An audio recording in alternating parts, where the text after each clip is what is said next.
এই মুহূর্তে সবথেকে বড় খবর, ভাই আপনারা জানেন আমি সবসময় মানুষের কাছে বাস্তবটা সবসময় আমি তুলে ধরি। আমাদের ভাঙড়ের এমএলএ বিধায়ক নওশাদ সিদ্দিকী আমরা দেখতে পাচ্ছি সোশ্যাল মিডিয়ায় উনি বলছে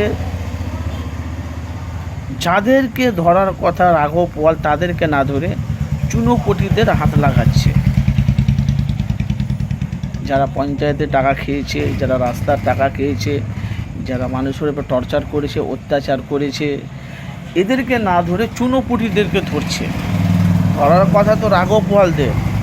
কেন ভাই আমরা জানি যে বিরজাদা নওশাদ সিদ্দিকী ভাইজান যেভাবে মানুষের পাশে থেকে যেভাবে কথাগুলো বলে আমরা দেখতে পাই, সত্যি বাংলার মানুষ গর্বিত যে হকের কথা বলে, ন্যায়ের কথা বলে, সত্যটা মানুষের কাছে সবসময় নওশাদ সিদ্দিকী তুলে ধরে।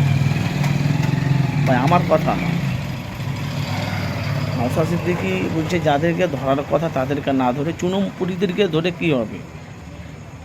যারা যারা যারা জমা দু একদিন এসেছে, আর যারা দীর্ঘদিন ধরে যারা রাজনীতি ময়দানে যারা এসব কাজগুলো করছে তাদেরকে ধরার কথা। আর আপনারা জানেন যে নওশাদ সিদ্দিকী যখনই বাড়িতে থাকে অনেক মিডিয়ারা আসে। নওশাদ সিদ্দিকী যখন বাইরে অন্য জায়গায় যখন প্রোগ্রাম করতে যায় আমরা দেখেছি, সেখানেও মিডিয়ারা যায়। যেখানে বিধানসভা গেটের সামনে অনেক মিডিয়ারা থাকে, তার দু একটা বক্তব্য নেওয়ার জন্য সবসময় মানুষেরা ব্যস্ত থাকে। তো নওশাদ সিদ্দিকী সবসময় ন্যায়ের কথা বলে সত্যটা তুলে ধরে। আপনাদের মূল্যবান অবশ্যই আপনারা মতামত জানাবেন।